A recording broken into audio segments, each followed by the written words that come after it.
G'day, hobbyist Anthony, iOS coach here, bringing you the next episode of Down Under Sigmar with some very cool people talking some very interesting things.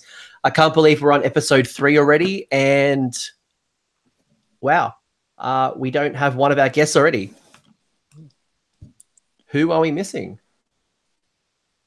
Or maybe who's on the line? Are you trying to introduce me? That's a good start. Yeah, let's far out. Liam's not here already, and the whole world's kind of coming to burn. Yeah, Liam needs destruction wherever he goes. I'm replacing Liam. I'm going to talk like Liam and impersonate Liam for the entire show. So I will be vibing things today. What's your best Liam? That's my best Liam. All right. I think before we went on stream, Hayden had a pretty good Liam. He did a pretty good Liam. Oh, do I need to get my hair out for that one and just be like? I'm sure you could pull out the fringe and like just have the look. That's not even close. I don't vibe it.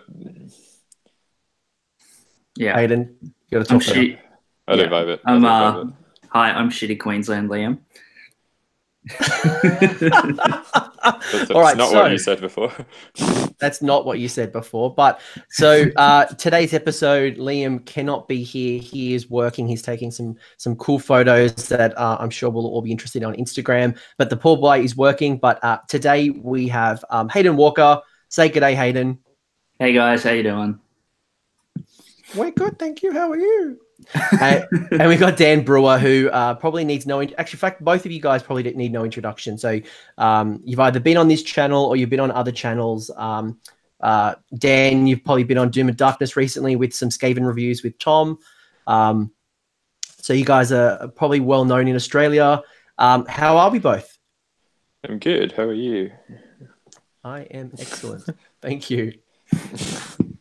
We prefer AOS media darlings, actually. Yes, Queen. Yes, Queen. Yes, Queen. All right, I'm going to move forward. I miss Liam already. We're going to do this the whole show. This is really awkward. I'm going to lose subscribers. I'm so close. Genuinely panicking. Relax, Anthony. I'm freaking out. I'm going to have to get a second job from all those internet monies that I'm not going to Would you like me and Hayden to take over? Yeah, go for it. Yeah. Okay, all right, guys. Welcome to the show. I'm here joined by Anthony. Anthony, introduce yourself. Hello, I'm Anthony. Oh, that's a bit boring. New guest, Hayden. How's it going? Good, Cobber. How are you? Oh, fair income. Yeah, strafe. All right. First up, Anthony, what are we doing? All right, cool. So what are we doing? So quick background. Hayden, who are you? Let's give a quick introduction. Dan, you give yourself a quick introduction, and then we'll talk about some of the games we've played. Then we'll get to the topic. How's that sound? Sounds like a plan. So who are you, Hayden? So I'm the Aelf bro. I've been around and doing like different stuff for the last couple of years in the Sigmar scene.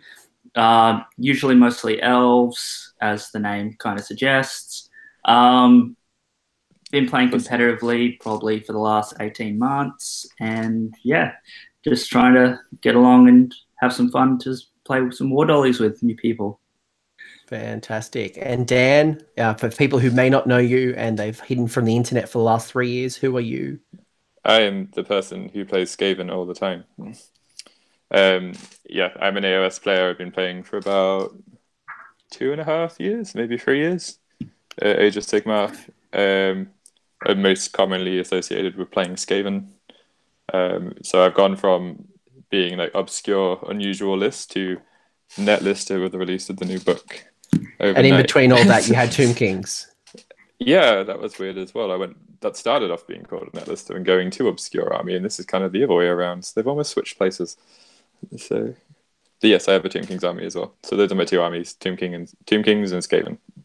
Awesome. So the topic of today we will get to very shortly is going to be around army building, list building, building effective armies. And there is a wonderful tool that we want to explore. Some people have done their research, Dan, and actually have read the book. Hayden hasn't read it just yet. So I have actually. All right, well, you're freaking me out already. But we're going to have some off-the-cuff discussion, some insights, hopefully some things that you can take away when you're considering your next army or you're looking to improve your performance. by using tools and the discussion that we're going to have. So I'll be curious and nervous on how this is going to go. But before we get into that, have you guys played any games recently? Do you want to start, Hayden? Yeah, I'll start. So, but since CanCon this year, I've been playing mainly Sylvaneth. Had a 3-game one-dayer last Sunday, and came up against a lovely new Flesh Eater Court army, fresh off the Bretonnian side of things, and got smashed by a couple of Terrorgeist and a zombie dragon. They hurt. Was that Grizzlegore? Is it Grizzlegore? No, it didn't actually take Grizzlegore. It was just a normal one with a delusion, so he could do the pile in for free. And ended up winning the game, but that's only because I put trees around the objective, so he couldn't actually get to it. So Flesh Eater Court's OP? Flesh Eater Courts are absolutely so strong. Sounds like trees are busted. Yeah, not wrong. But yeah, the Flesh Eater Court's definitely going to be something to look out for if you haven't played them yet. Rewind. Let's imagine you had a conversation with yourself 3 months ago and you said Flesh Eater Courts are about to be OP, Skaven's about to be OP. You'd probably laugh at yourself, wouldn't you? Yeah, 100%. Unless you've played Brewer before and you know exactly how good these actual rats actually were. Yeah, these armies have just come out of nowhere, and just especially Flesh Eaters from the get-go are going to start smashing people. And as people learn the Skaven book, I think they'll come out on top and are going to be on top for a while. They've got a lot of answers to a lot of questions. And Dan, have you had any opportunities to play recently? I have. I've kind of stopped my gaming exile. I hadn't played since November.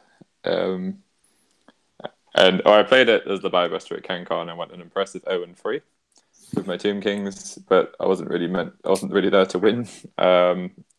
Since the Skaven books came out, I played a few games. I played a 3-game one-dayer, which I won with Skaven, the monthly Games Cube event in Sydney, and I've been playing sort of odd games since. So yeah, some tinkering, fine-tuning, playing a few different things. I think both the new armies are quite cool. I actually think Flesh Eater Courts were very underrated beforehand.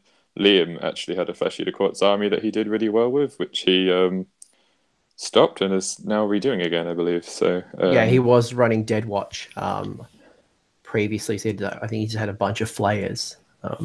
Yeah, he had like 21 or something. So I think that list was pretty viable even now. They've only just got better. Skaven have improved in pretty much every way outside of Catfire Scorch. So yeah, I think you'll be seeing. I think the Flesh Eaters is the more obvious choice out of the two of them for people who are looking to play competitively. But I think Skaven can answer every question. It's not all on the same list. You can make like a very powerful magic army, but then you'll be missing something else. You can make a very powerful shooting army, but then you won't have enough points for combat. So it's a lot of balancing. Yeah, I think you're going to see Flesh Eater Courts are going to be consistently good. They've got such a limited model range that there are going to be certain builds, and I think Skaven are either going to go 5-0 or 6-0 or 0-6 because it's so unpredictable, and I think there's a lot of variety and complexity. So someone like Dan, someone like yourself, and Skaven Tom, I think are going to get the most out of it. But I think for someone who's picking it up new for the first time, there's definitely some synergies and some buffs and some styles that are quite unique to Skaven. So yeah. Flesh Eaters are almost like Beastclaw 2.0 with the big monsters just running at you and smashing you.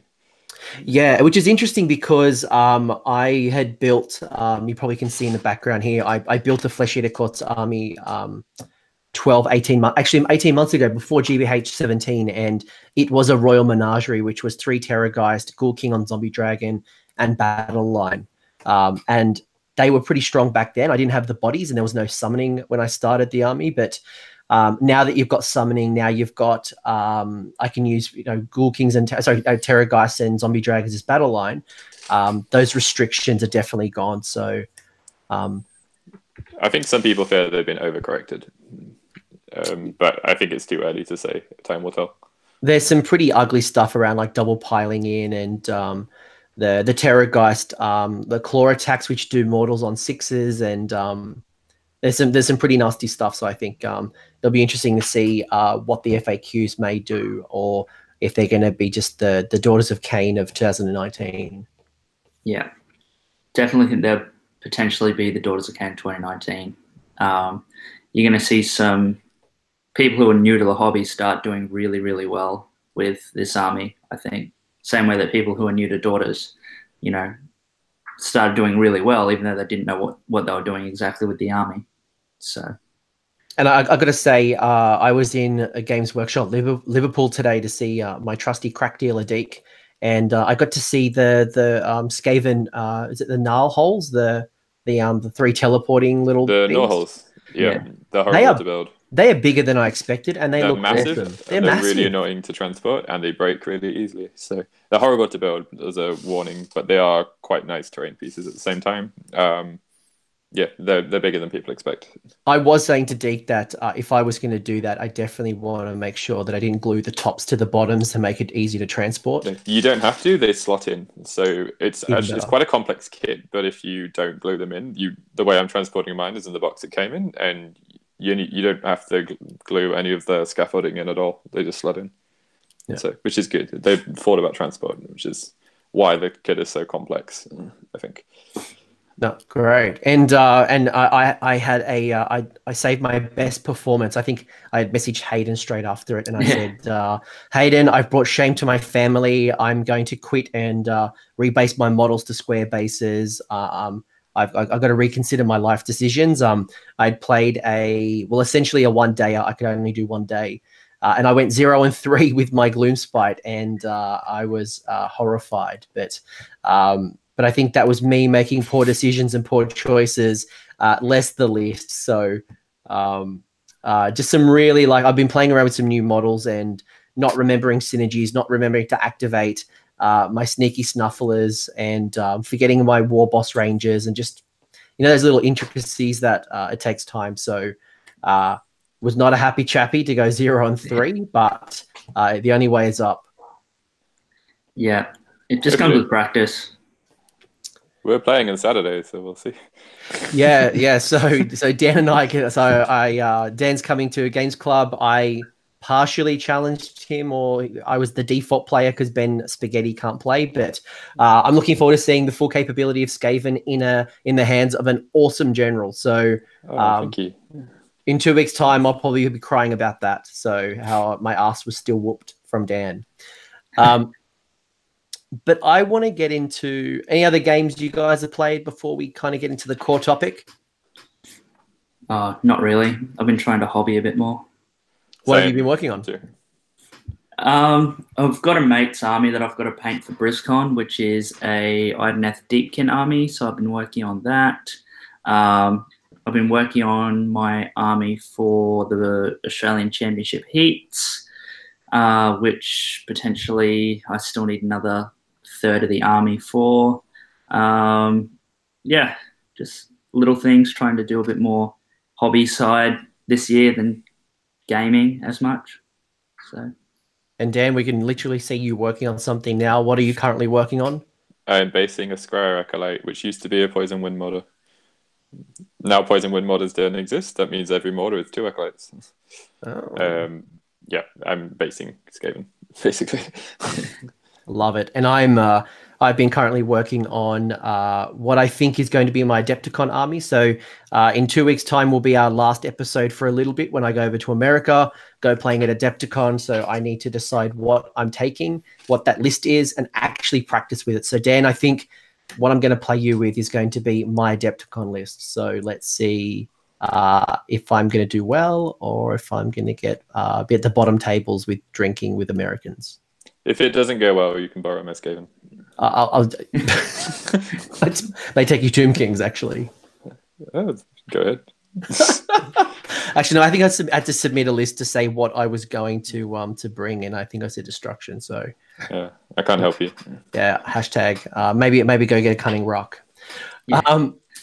So let's get into the topic. Let's get into the core of it, and I'm going to share screens and just bring up the Honest Gamer workbook. So So for anyone who doesn't know what this is, Rob Science from the Honest Wargamer had put together a resource about 2 or 3 months ago that was really much a comprehensive guide on looking at your army.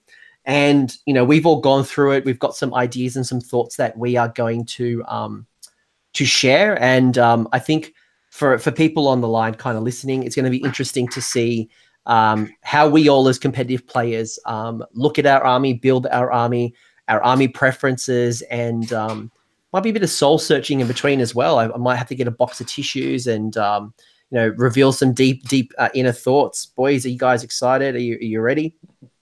Ecstatic. Ready for the tears. Jeez, hear the congruency between you lot. So I'm going to Strafe. I'm going to scroll down. So this is the workbook. Surprise, it's a workbook. So if you guys don't know The Honest Wargamer, it is a wonderful channel. Rob Symes puts on content almost every day. Very, very fascinating. Talks about Sigmar, talks 40K, does stats. Great. We're doing a whole show on Rob if you guys wanted to do it, but we're talking about the workbook here.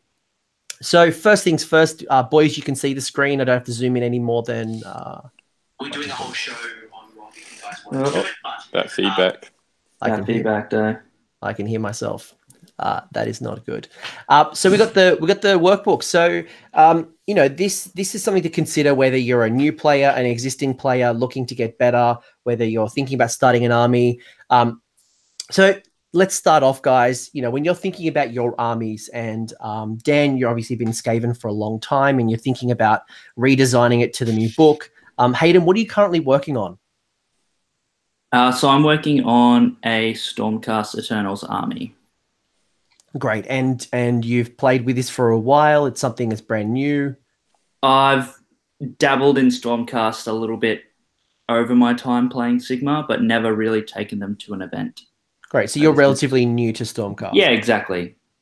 And myself, I'll probably represent somebody who has been playing with Gloomspite, or I played with MoonClan for a few months before the book dropped. I played it at CanCon. I've played it at a couple of other events. Very inconsistent with my results, whether it's 3-0 or 0-3 or, you know, 50% win rate, you know, very much up and down. So I'm looking at how do I build an army that works towards the way I want it to play and get a really good result. So I think you're going to get an interesting mix. So what are our what are the aims of the armies that you guys are currently playing with? So open that up to the floor.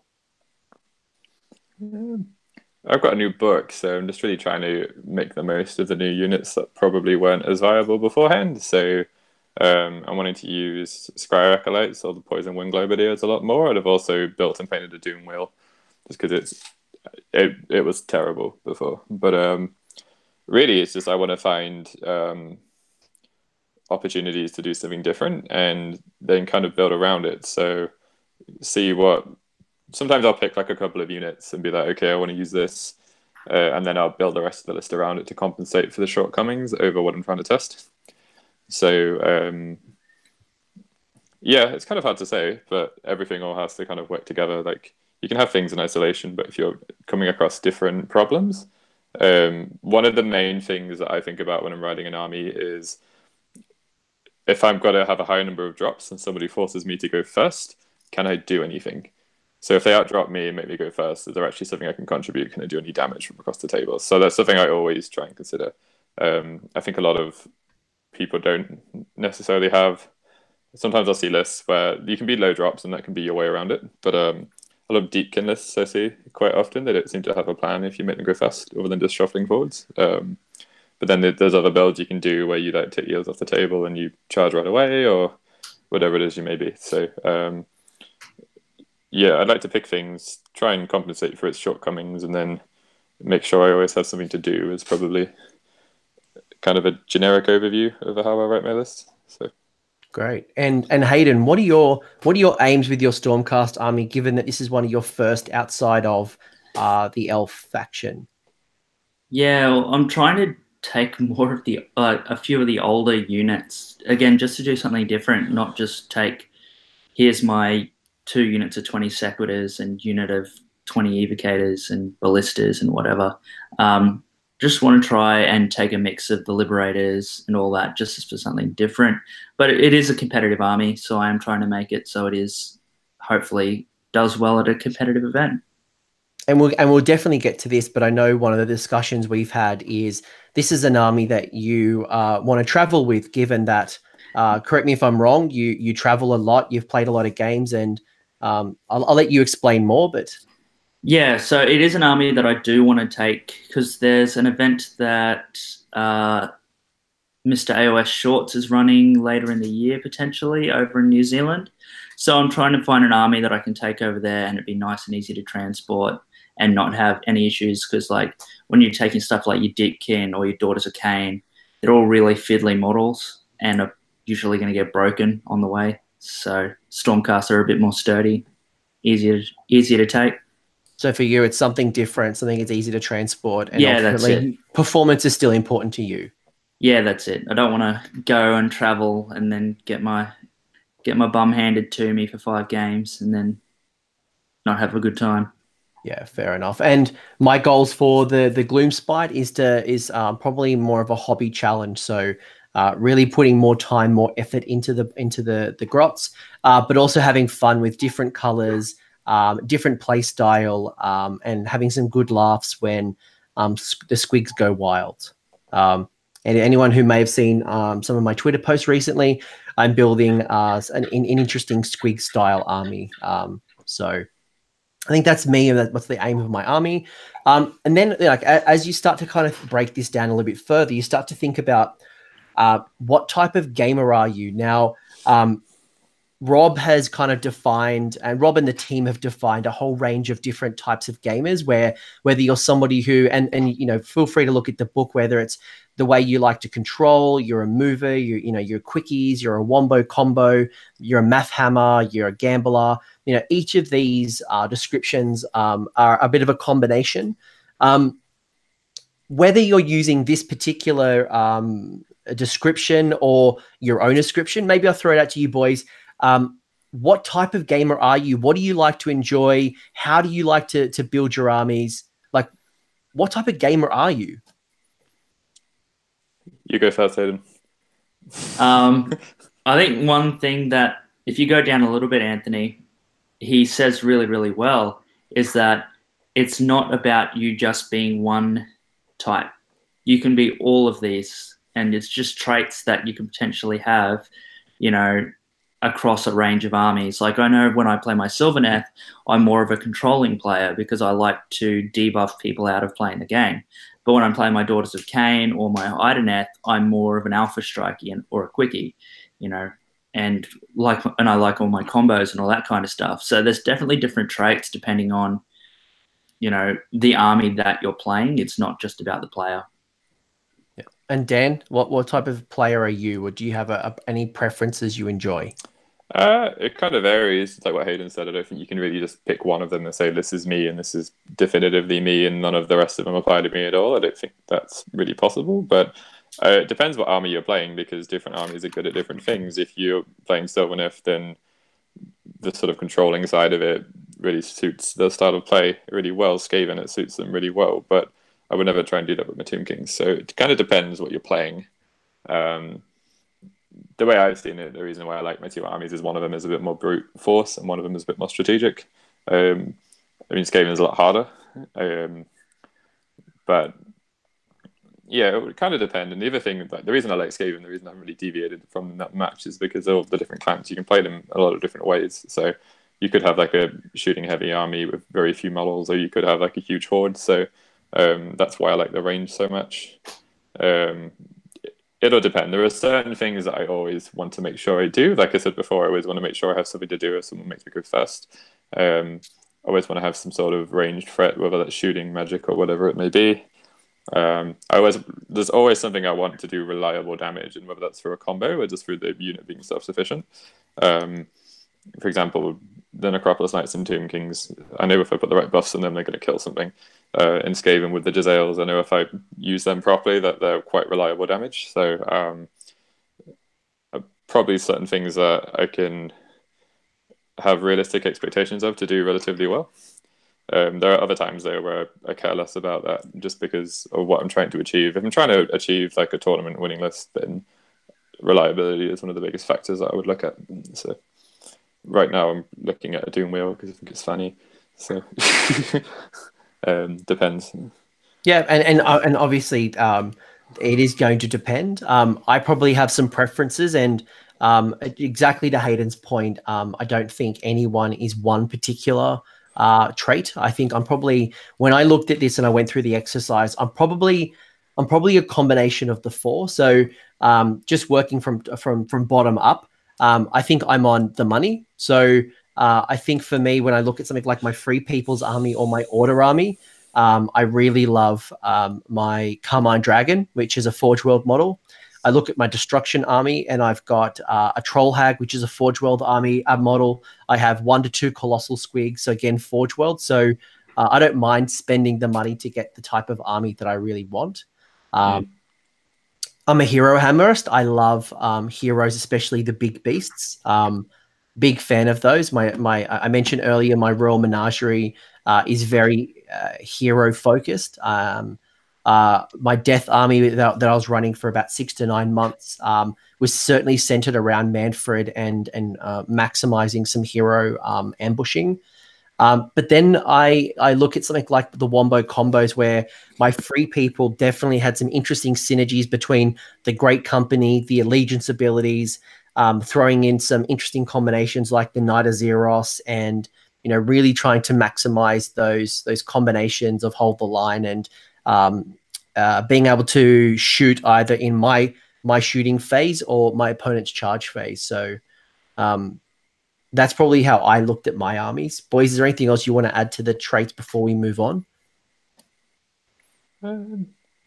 I would say the math hammeristas are the ones that I take most umbrage with, and the gamblers, just because I feel like you need to be able to apply what you're doing outside of just calculating the numbers. I think most people do anyway, but if you're just saying, okay, I've got this unit of like 20, and if all of them get in and all of them attack, this is what's going to happen. It's like, well, the game doesn't always work that way, the way that it translates. So when you're actually playing, like, you're not always going to have that perfect charge and that perfect situation where everything gets in. So I think that's something to consider if you are sort of one of those people. I don't think it's wrong inherently, but I think a lot of people make too many assumptions over the conditions in which they're playing in. And then if you're a gambler, then sometimes it's going to go your way, sometimes it's not. So, and I think you see math hammers as well when they're trying to work out like output potential, and they're saying, well, 40 skeletons with Van Hale's Dance Macabre and exactly all these combinations is like, well, what's the likelihood of you getting 40 models into combat? Having the perfect free range. Van Hale's. Yeah, exactly. So like, yes, the potential is maybe 120 attacks, but the reality is that that may not be the situation, or you may not have, these perfect things may not line up. So math hammerist, I think that's a really good call out, but also knowing potentials as well.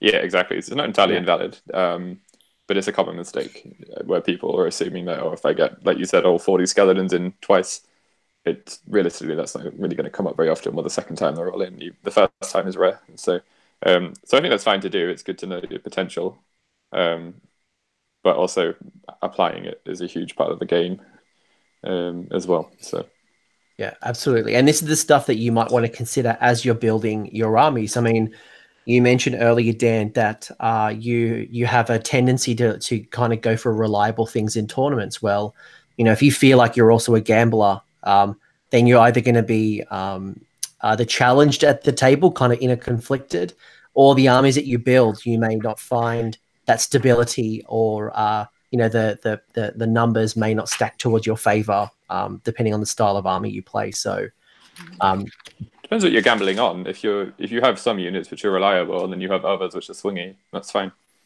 Yeah. And if your entire army is gambling, then don't expect consistent outcomes. So, and as a Skaven player, you're definitely in that spot where things can swing pretty crazy. Is that right? Yeah, for sure. I mean, you can actually build a very reliable Skaven army, funnily enough. But Yeah, I never used to take the cannons. Like, the big things people always used to take for Skaven were the Warp Lightning cannons and Storm Fiends. I never used to take either. I took more reliable choices in my mind, and I think that's why I did so well with them. Yeah. But I'm at the point now where I don't really care where I finish, so I want to just take things that are fun. So I actually built and painted a Warp Lightning cannon. Finished it yesterday. Probably the first major time I'm using it at an event. But again, I don't care if it doesn't work. There's a good potential it'll kill itself in the first turn, and it may or may not do any damage when it does that. But I know that when I'm using it, so that's what I've signed up for when I'm taking them. If I wanted reliability, I would take Giselles. I think they're the better choice. But I don't know. We'll see what happens. Every now and again, it's going to be great. So just hopefully it's when you're when you really need it, not when you don't need it. It's usually when it fails. So a couple of other questions you might want to consider in the pre-army building phase is going to be, do you have a budget in mind? So, you know, if you're someone who doesn't have a lot of hobby funds, you've got to ask the partner for permission, or maybe even just thinking about the way you build your army. I think time and money is definitely a factor. Is there a tournament coming soon? So, Hayden, you mentioned earlier you're building towards the GW Championships. Yeah, that's it. So that's the first Australian events that Games Workshop's putting together through the Mount Gravatt store. So how long have you got between the championships? Well, I've got to paint 2 individual 2,000-point armies between now and the start of April. And that's because you're commissioning one and doing one for yourself. Yeah. So for yourself, you're thinking, I'm imagining some of these things are going to be relevant to yourself. Yeah, so they're one of them's the Stormcast army. The other one is the Deepkin army.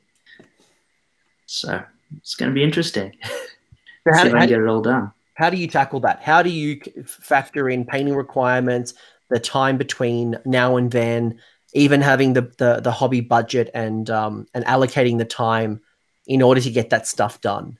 I go out and buy an airbrush.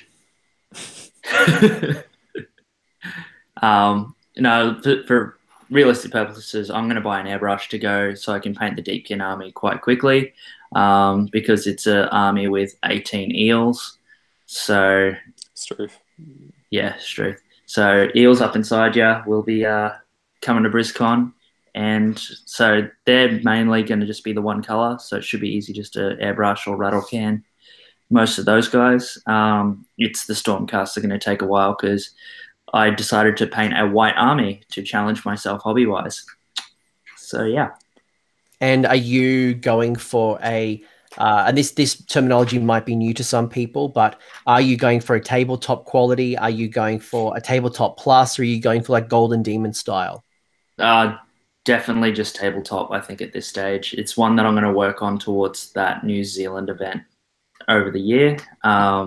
Just getting it to the stage where it should get full painting points, but I want to try and get those painting noms and at least get one at some stage this year. Yeah. And Dan, do any of these things come into play for yourself, or I'm imagining you have a lot of the models already that you pull towards? Conveniently, most of my army's already painted. Yeah, I almost see myself as a collector more that I collect Tomb Kings and Skaven. So it's a long-term project. I don't generally buy lots of different small projects and have them when they go. If I do, they're probably within Skaven. It's just a constant work in progress. I generally just try and paint things to the best of my ability. I don't try and put things for a minimum on the table. Me and Hayden are probably opposites. Like, in that you have a lot of projects on the go, you're jumping between a lot of different armies, so you don't get bored. I generally like to stick with the same because of that. If I want something, and I'm quite happy to wait and save up. Or the other thing what I do with my hobby is, because my 2 armies hobby-wise are so different. So my Skaven are quite dark and sort of flesh and cloth. My Tomb Kings are painted super bright and there's sort of bone and not armor, but different types of metallics.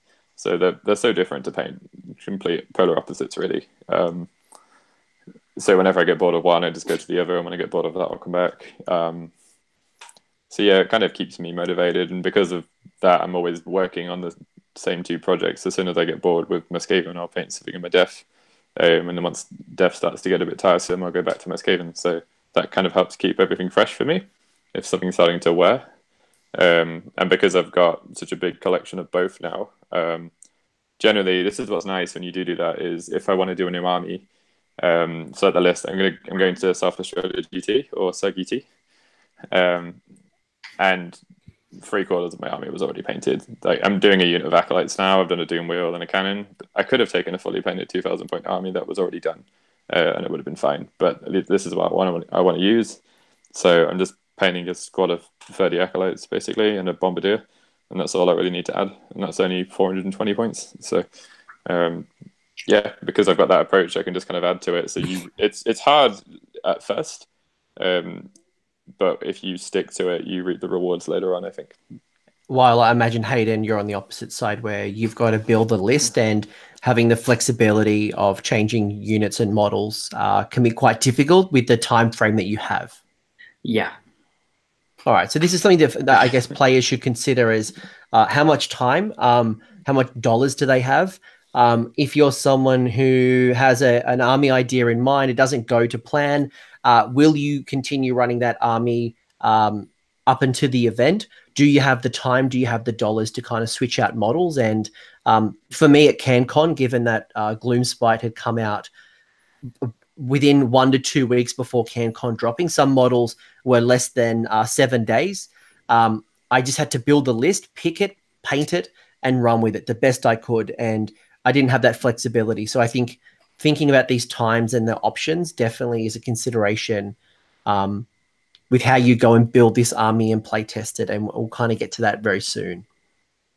So definitely things to consider of capability as well. And even how much hobby time you have. If you can only allocate 1 or 2 hours a day or even a week, what can you get done in that time? So definitely considerations. Can it travel? If it does, are you traveling with a large or small carry case? I've got that as a consideration. My Death army was a traveling army, and I had to magnetize my Terrorgeist and my Zombie Dragon wings so it could travel. Hayden, you've obviously talked earlier about your Stormcast and having to when it travels. Obviously, Stormcast is not fragile. Is this something that you're going to do carry on? How are you going to travel with it? Like what impacts has that put onto your army? So pretty much it's just a majority of its liberators. So I can just magnetize the bottom of the base and chuck it on something and just chuck it in a suitcase and take it over. So I'm not super worried about it. Right. Easy. It's obviously not fragile. But something for like my Carmine Dragon, definitely being a Forge World and being fragile, definitely a big consideration that I had to have to make sure that it didn't get wrecked. This is obviously around playing and making sure you get practice. We're kind of going to skip that. I imagine a lot of people here are going to have a pool of gamers. How many gamers do you have locally? What armies are you going to get exposed to? Potentially, is there a team that you can provide feedback to? Some really good things that you should consider. And if you're a part of either the Sydney AOS group, you're a part of any Facebook group or even Twitter group, you can get feedback and kind of leverage that group. So I think we as a community are quite good in that space. So I'm going to kind of skip forward and kind of get to the actual list building piece, which is, I think, where the rubber really hits the road. And this is where we start to really formulate the army in the list. So let me ask you guys, the first question is, what are the unique or strong factors of the armies that you're currently building, whether it's Skaven, whether it's Stormcast? What makes them special on the tabletop? Do you want to start, Dan? Yeah, sure. I think people have underestimated my army for quite some time. A lot of people don't know what things do. I think that's going to change now that the book's out. But I take units that are considered obscure and not necessarily the obvious choice. But to me, most things, it depends how I'm playing. If I'm trying to build something competitively, everything that's in the list isn't that for a reason. But I find that the decisions that I just come up with naturally on my own just seem to be ones which aren't duplicated very often. So because of that, people often get caught up by surprise over what my stuff's going to do. And yeah, I just go with what I think is going to work, I guess. with some consideration before, because you mentioned sort of practicing, finding games and things of that nature. I practiced a lot when I first started playing, a lot. And it's all well and good if you want to build something for an event, you play that event, okay, move aside, next project now. But if I wanted to test a unit out, I'd play a game, I'd be like, okay, this is the idea I've got. I played a game, it's gone much better than I thought. That idea is working, I'm going to keep that on my list. But so there's another one where I'm like, okay, I want to test this out, and then first game has not gone to plan, second game it's not gone to plan. Maybe I need to tweak something or change something and it might improve. I'll give that a shot. I'll give it a go. I won't just take it out right away. But if after a prolonged period of time it's not working the way that I want it to, I take it out. So actually I think playing is the best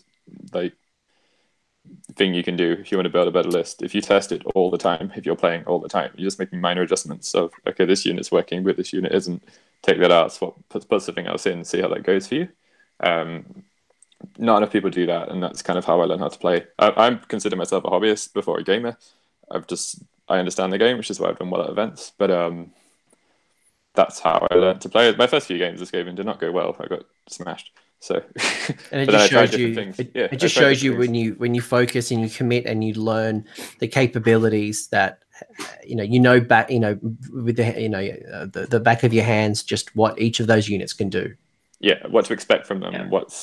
If I've played like 15 games with this unit, I know roughly what to expect from it. You can start ruling out good rolls and bad rolls then over what's kind of your more consistent, reliable result for that unit, or what situation is it useful in and what situation does it not really perform. So not enough people do that, in my opinion. Too many people trying to find shortcuts. If you're on a budget, like something like this is great because it does help you plan, because you don't want to be buying stuff and finding out it's useless and then taking out your army. Proxying is helpful for things like that too, I guess. But yeah, if you've got the patience, the time, the resources to test things out properly, that would always be my advice over anything like this. I think this is useful, it has a place, but I think you should be playing, and that should be guiding most of your decisions, in my opinion. So. Yeah, and I would fully support that. If I think the best. I mean, this is my personal opinion, but I think the best games of Sigmar is really when you are immersed in the army as opposed to just playing one single list. And you see those types of armies that get sold, 6 months later because it was just a list. You get bored of the list, and then there's so much potential and combinations and styles. I agree. Hayden, what's unique and strong about Stormcast other than their Games Workshop's Golden Child? I guess because of the fact that they've had 3 or 4 books now, there's a lot of different units within the faction, and they've got a lot of different toolbox units that you can use, and it's not just the newest, it's the latest and greatest. You can go back to some of the old stuff and then bring it out, and people are like, oh, I haven't seen one of those in a while, and they do amazing things. Like, I had to play a Stardrake for the first time in probably 12 months on the weekend, and I forgot what half of it did, and it's still amazing, and it still just eats your entire army. So, there's definitely lots of cool stuff within Stormcast that people keep forgetting because all they do is stare at evocators and ballistas. Yeah, and the Gav bomb. And the Gav bomb, yeah. There's so much diversity in Skaven and Stormcast. There are so many options available to you. I think there's a world of possibilities in styles and just different army builds. And I think those evocator bombs is just one of the many builds. Yeah, that's it, 100%. And because you've got those 4 different what are they? Not chambers, bloody. I'm just going to call them temples because I'm a Daughters of Cain player. The Temples of Sigmar. Let's go with that. Yeah, Temples of Sigmar. Clans. You got those clans. Yeah, that's it. You got those 4 different factions within Stormcast, or however many there are. You can use these units to do different things. Chambers. So chambers. Yeah, that one. That's what you said the first time, by the way. Was it? Yeah, you said chambers, but the Daughter's Temple. But anyway, yep, so you've unlocked your chamber. Yeah, that's it. Another one, another chamber. So you've got like all your different chambers and all that kind of jazz. Like your ballistas in your anvils of Heldenhammer are going to do one thing, but if you take ballistas in, say, an Astral Templars list, you're not there to double tap them, if that makes sense. Like, because yeah. Just for the benefits of people who may not know what that term is, what's a double tap? So with the Anvils of Heldenhammer, you can use a command point to make something shoot or pile in the hero phase. So you can use within range of your general. So you can shoot off some ballistas in the hero phase, and then they shoot again in the shooting phase. So it's almost like a Stormcast Cannon Rock. That's nasty. Yeah. So when I went through this exercise myself for the Gloomspite, and I really reflected on, what made my army quite unique. And this was a combination. Obviously, one component didn't make it unique. But I thought, that the Gloomspite has a lot of bodies that it can put on the board. So it was a horde-style army. One thing that it has that is quite unique is just the sheer amount of debuffs that it has to hit, whether it's the Grots have got nets. A lot of the Squigs have a -1 to hit. The Troggoth has a natural -1 to hit. There are spells that cause -1 to hit. There's so many minuses to hit across the board. I think that's quite unique for an army. It does have some high movement potential, but also it is very random. So, Dan was talking earlier about, risk versus reward and stability. This doesn't have that. That's not the army. It has high damage potential through a lot of high damage style models. But again, it's a very random style roll. And I've got a lot of bonuses to cast. So the Goblins, the Bad Moon, Scragrock, a lot of inherent pluses to cast. So it does make it quite easy and quite conducive to do lots of spell casting or have a lot of endless spells. And I've seen a few Gloomspite armies that have, a whole bunch of predatory spells in it. So that was what was made, I thought made the Gloomspite quite unique. So what is your, so I might start with Hayden now. Hayden, what does Stormcast do well and what does it do badly in? Stormcast have that toolbox feel about them where they can just they're good at most things, but they don't really excel at everything, if that makes sense. They're I guess the one thing that stands out as a weakness is just mortal wound protection. Like you've got a lot of armies like your Death, your Daughters of Cain, to an extent, Deepkin with the boats, Flesh Eaters, all of these guys with that mortal wound protection that just order units, the majority of order units don't have, and that's probably their one weakness that stands out to me. And Dan, from a Skaven point of view, what does it do well? What doesn't it do well in? Skaven can do anything. It depends how you build it. As I kind of alluded to this earlier slightly, but they can do anything. You could have a very powerful combat army. You could have a very powerful shooting army, a very powerful magic army. You just can't do everything in 2,000 points. So you're going to have to give and take, pick something. They can be very good at debuffing. The new Ender spell is very good for that. They already kind of work very good at debuffing. The thing that they're terrible at is they have no resilience whatsoever. Not even with Battle Shock, because that's quite easy to mitigate now with the new book. It's the answer to that is just take more bodies because they can't take a punch. There's not really anything that's the Verminid Warpseer is resilient, and that's pretty much it. So nothing else really in the army is capable of really sustaining a big hit. So the more they have to punch through to get to you, the better. That's kind of the solution, but it's like a non-ideal solution, I guess. So yeah, you can they're quite a glass cannon army in a lot of ways. Even though that you can deploy like a big horde, there's a lot of talk in the game in the minute of people finishing games on time. I always finish my games on time, even if deployment takes a little bit longer because my stuff dies so quickly, or it'll kill you so quickly that the game is going to finish in time. So I don't really find that I have that problem. It's when you have like a big horde and then resilience and no damage, that's when things take forever. So they can't take a punch, but they can definitely give one. So.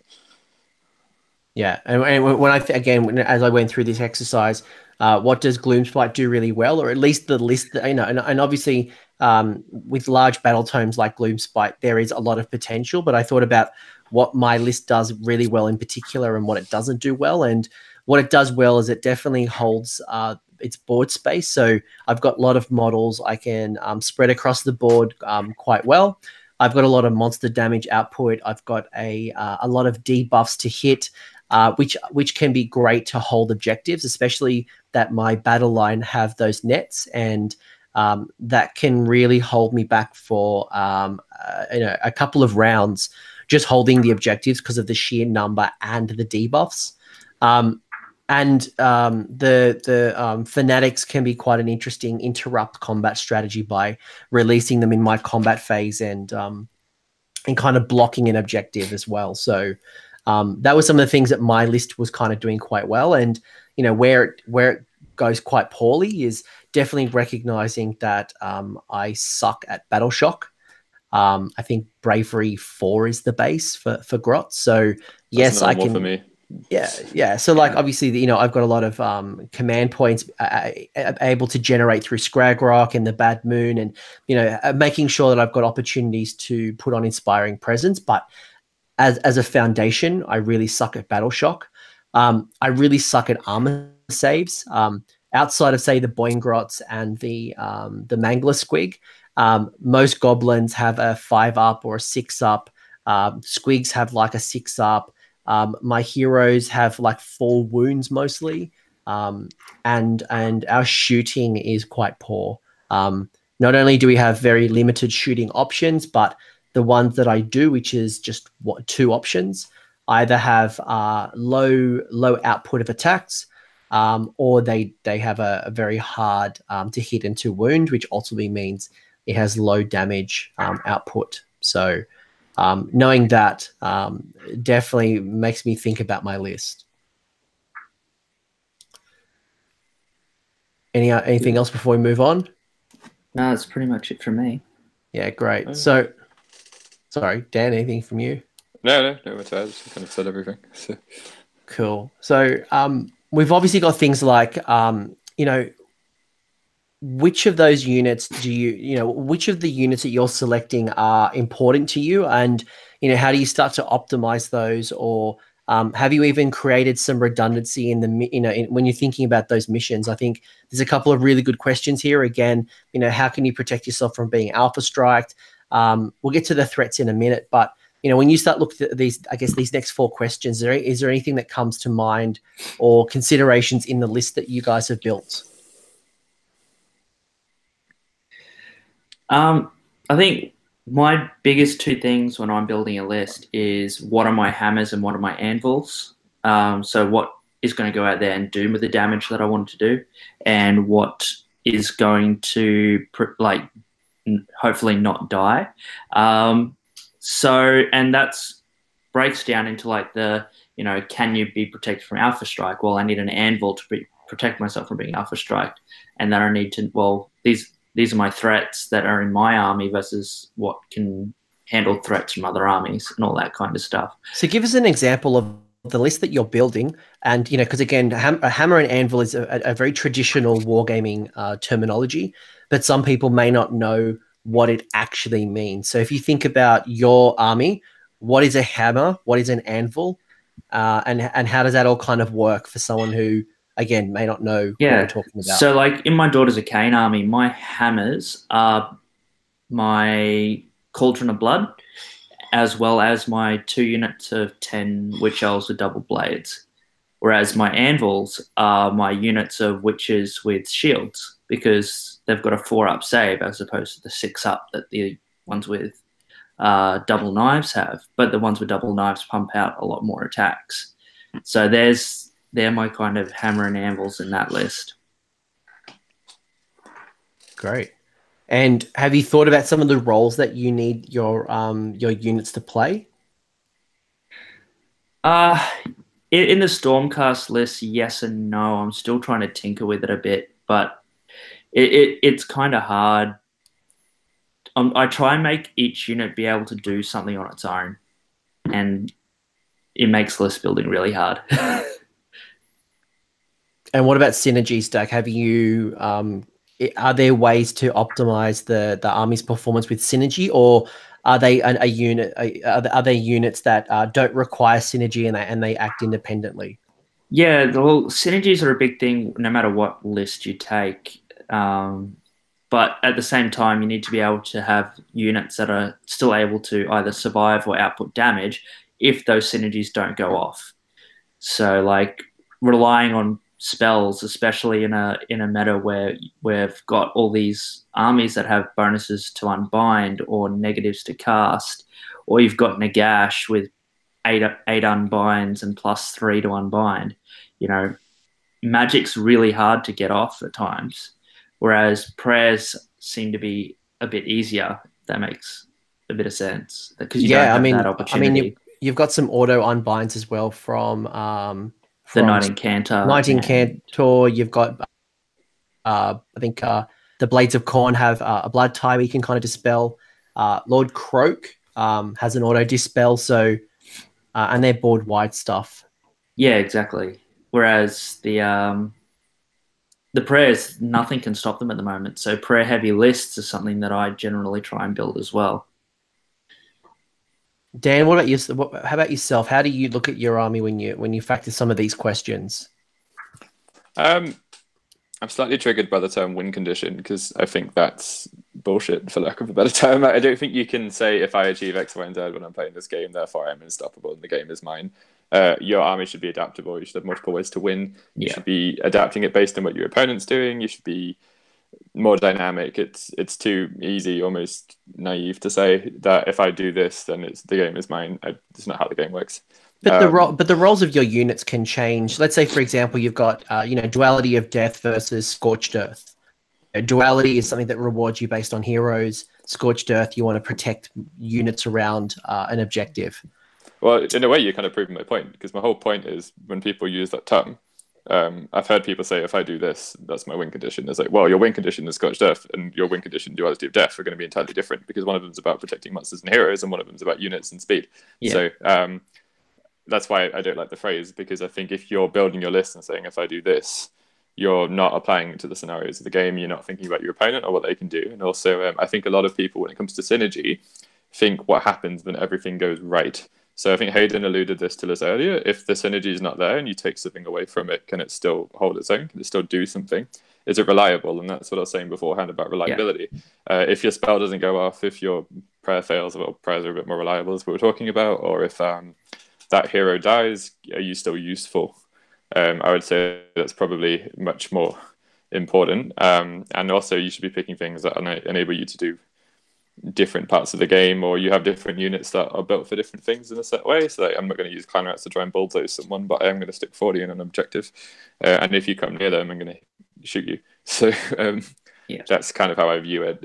You need to be dynamic. It's not that simple or black and white. There are certain things you have to consider. Like there are a lot of armies out there at the moment that can hit you right away. There's some people who feel like you need to be able to do everything in every phase, and I think that's not necessarily true as well. I think Nagash lists are doing just fine without a shooting phase. Yeah. Daughters of Cain. Yeah, but I do think you need the ability to hit behind the line. And that's where Marathi comes in, or Deepkin have a few other ways with their mortar wounds and some of the eels. And so I just think you need to be dynamic and consider what your opponent can do, and have something that, again, it comes down to reliability. That's why I never used to hit the cannons. They're not reliable. You can't count on them to kill a hero, but I can count on Giselles to delete that unit. So, and they don't need a hero around them to do it either. So, another thing is as well, like I know if I put my Verminlord Warpseer in the middle of my army, he's not unkillable, but he's pretty hard to kill. And if someone targets him enough, he's a good decoy. Like if someone goes for him strong enough, if they're going to kill him, they're probably putting everything into him, and they're not killing anything else in my army. So I'm going to make sure I have someone to punish them for trying to kill him.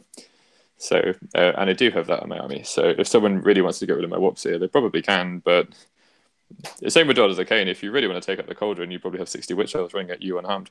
So pick your battle. Give them basically as difficult a choice as possible. If you just have one unit, and this is something that I used to find when I played Chris Tart a lot, is he used to have this big unit of Chaos Knights. I was like, that's the only thing in your army that did damage. He's changed it since. I know if I charge like your hero next to it and just leave one clan rat within just under 3 inches of one of your knights, you have no damage in your entire army. And I did that to him 3 or 4 times in a row. And then he's like, okay, I'm going to take 2 units of 10 knights, and all of a sudden it's not so easy for me to just shut him down. So I think having multiple targets and multiple threats is important as well. I think if you just have one solid like alpha, was it Death Star unit people use that word for? Eventually you're going to come across someone who can deal with it or shut it down in some way, and whether it's negatives to hit or whatever, you need a plan B essentially. You just have multiple damage sources. Yeah. You know, those one-trick ponies, while they work often, when they don't get worked, or if you're using like a, you know, quote-unquote net list where, you know, we've seen this list before and people kind of get a feel of how the list works, it can be quite difficult to reposition your army or play the scenario a different way if you've built for redundancy or you've just kind of gone once. When I look at my army and I think about some of the considerations I've had, one of the big changes I've made over the last couple of weeks is around the optimization and the benefits of synergy. So I was running around a bunch of grots, whether they're 40 grots or 20 grots or 60 grots, and they're okay. I was using them to kind of chaff up and deny people either my juicy targets, to hold objectives, to just, you know, generally use board control. But I've recently included a unit of sneaky snufflers, and I've added a loon boss, and that will allow me to increase the attack profile by 1. So my 40 unit can now do 2 attacks each. And when combined with the loon boss with a command point, sixes to hit, so natural sixes to hit, cause a mortal wound in top of. So I've started to play with potential synergies and getting more out of those goblins. Things like my Colossal Squig, it has a natural -1 to hit, 16 wounds. When it dies, it explodes and creates 5 cave squigs. So all of a sudden, that is a great model to not only do some damage, but it also can hold up an army quite well. And that explosion of squigs can go on and actually steal objectives. So when I start looking at some of the roles that those units play, it allows me to see what are the gaps or what are the considerations or how should I play it? Can I support it? Can I buff them? I don't know. That was some of the things that I thought about. And, you know, to the question, can I protect from an alpha strike? I definitely have got the bodies, but sometimes is it worth it? Because, you know, the game has changed quite a lot, and the alpha strike, there's so many different ways of alpha striking, whether it's coming on from a table edge, whether it's coming in on turn 1 or any turn, whether it's a summon, whether it's an objective. You know, Dan, you've recently got a way to, you know, not quite alpha strike, but definitely move around the table with your null holes. Definitely there's some consideration when trying to deny something like that. Boys, can you guys protect from an alpha?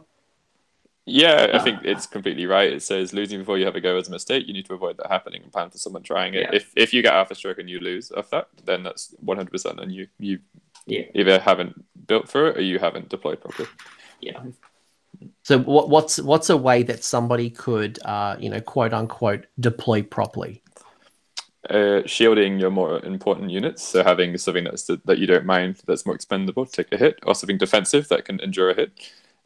With things coming on the board edge, you just make sure that your sort of squishier stuff is in the middle of your army, or at least not on the very end of the of your deployment. So if something comes in, there's a good chance someone might roll a 9, but if you have your, like I said, squishier stuff sort of in the middle and behind some sort of chaff lines, that's generally the best way to do it. And also have something that if someone does try to come on the board edge and charges you, whether they make it or not, has someone that's going to punish them for trying.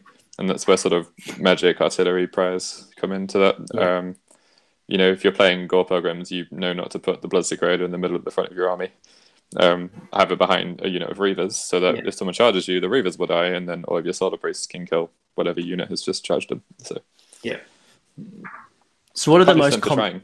Yeah, for sure. And I'd probably only add one more thing, and that is know the threat ranges. So you know, a lot of units have to be outside of 9 inches of when they come down. However, there are some units that break those rules. So the Ripperdactyls, I think, have to be outside of 3. Storm Friends can drop into combat. I don't know if that's changed in the latest Not book. anymore. That's why everyone's raging. Okay, so They're previously fair they could drop into combat. Now they're what? They're 9? Yeah, if you're going to use Storm Fiends, you're going to have to learn how to play their 9 away. They come up on a warp grinder, or they have grinder fists. So, or you can use the no holes, which come with the allegiance ability. But they're going to be 9 away, regardless of what situation. There's well, definitely. I know I got punished recently with Ripperdactyls because it is just outside of 3. So from a screening point of view, if I reconsidered I made the assumption that it was a 9-inch. I deployed to deny a 9-inch. But I did not deny for a 3, and I got punished by 9 Ripperdactyls with the bloat toad. So, you know, had really kind of I got punished. So definitely when I think about that, a good question is to ask is those threat ranges. One important thing I've just thought of when you were talking, you said you got punished by 9 Ripperdactyls. There is such thing as overkill when you're list planning. 6 Ripperdactyls will take out just about anything. If you have 9, you probably don't need to put 9 in. You probably just wasted 140 points that could have gone elsewhere. Yeah. Might be a reason they had 9, I'm not sure about. But I would not put that many in. I would put 6. You don't need 9. So sometimes people over-invest in units because they're looking at how much damage potential it has. And sometimes they can throw points away, and then it's stopping them from putting it into something else. Just something I picked up on what you were talking about. So sorry, but no. I agree. I agree because when I'm looking at my Gloomspite groups, the Facebook groups, you know, people are talking about do I hide 5, 10, or 15 fanatics in a unit? And if you've ever seen a fanatic, it does D6 attacks, 4s and 3s, Ren 2, D3 damage apiece. So do I, you know, from a redundancy point of view, do I really need 15 times D6 attacks? You know, with that potential, it's point of diminishing returns. So yeah. So you're 100% right. You know, just because you found a good thing doesn't mean you exploit it to the maximum, because you wasteful. May find, you may find it's wasteful. Yeah. If someone is looking at this today and they're thinking about, you know, what are the prevailing threats, what is likely to come up, what are the other armies on the scene, or what are some of those armies that you should be considering preparing for, or maybe even units you should be preparing for that either the Australian meta or is currently quote unquote hot? Deepkin, eels. Yeah, eels, evocators, ballistas, witches, dryads in the Australian scene. Dryads is massive at the minute. And the gash. You get the gash from time to time. Yeah. 60 Grimghasts. Yeah, 60 Grimghast Reapers. Yeah. But now with Flesh Eater Courts, you're going to come up against Ghoul Kings on Terrorgeist and Ghoul Kings on Zombie Dragon as well, piling in twice. So if you're 60 Grimghasts, just bring them back and it's fine. Yeah. And Dan, from a Skaven point of view, what's hot from a Skaven? Like, what are people going to likely take in these early list builds? For what I've seen, just from like a couple of WhatsApp chats, WhatsApp chats that I was in, and then I left again because I decided I didn't like it. But the builds that I'm seeing people leaning towards, I don't think are going to work. So I can actually see people underestimating Skaven. If someone talking earlier today on a Reddit thread about how the Skaven book is crap, I don't think it's crap at all. But people spamming the cannons, I don't think that's necessarily going to work out the way they want to. I think sometimes it will, sometimes it won't.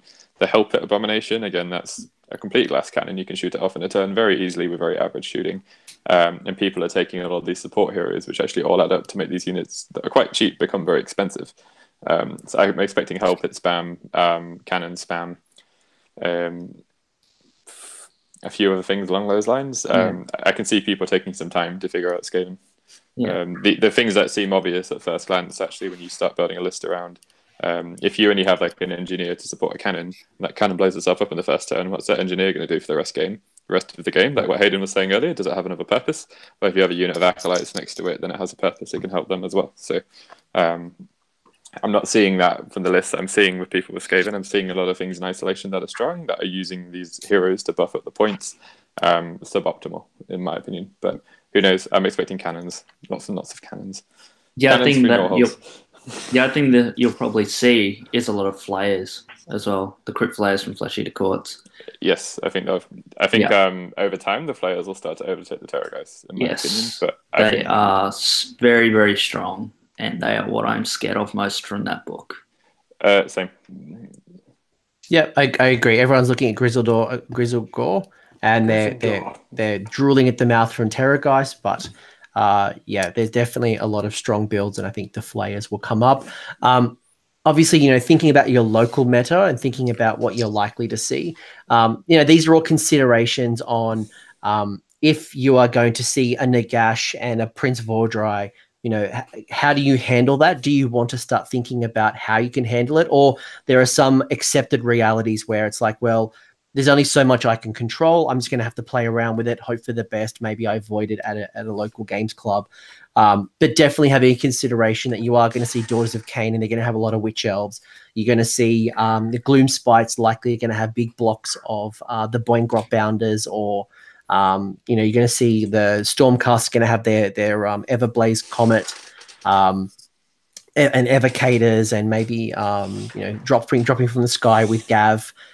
These are things that you can start thinking about. And even if I find myself in that situation, if I find myself in Nagash, my over-reliance on magic may be kind of drawn back, and maybe I need to start thinking about how I get some of those high damage dealers, especially those Ren 2 and more, into Nagash ASAP. So the roles may change, and the way I use my army may change. So I think this kind of goes back to Dan and Hayden's point around having a flexible strategy, flexible units, and units that can do multiple things, not just one-trick ponies. Sounds like we've covered that question. Yes. Yeah. Then we start thinking about, like, what do you want from your list? So obviously we all want to win. We want to have a good time. We want to roll some dice. We want to have fun.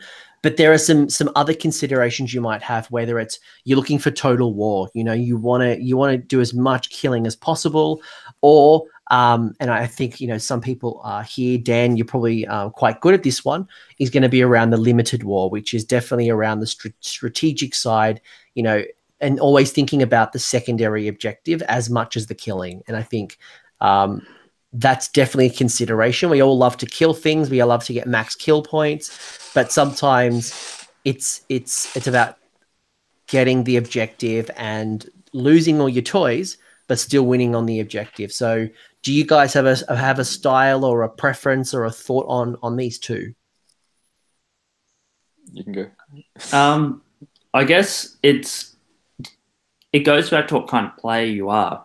If you are that, gung-ho, I want to go out and kill everything, Total War is what you're going for, I guess. What are you? I used to be Total War, but after playing Dan a couple of times at events and playing all these guys that have been at Masters a few times, I've gone more for that limited war style. And because Sigmar's an objective game, great, killing things is fun and you have a great time, but you don't win. Like, if you really want to win, you need to hold the objectives, and that's how you win games get major victories. So. And look, if you're building a killing list, and I think, a total war list is a super interesting one, because with a command point, I can bring back a block of whether it's Grimghast or generic summonable units from death.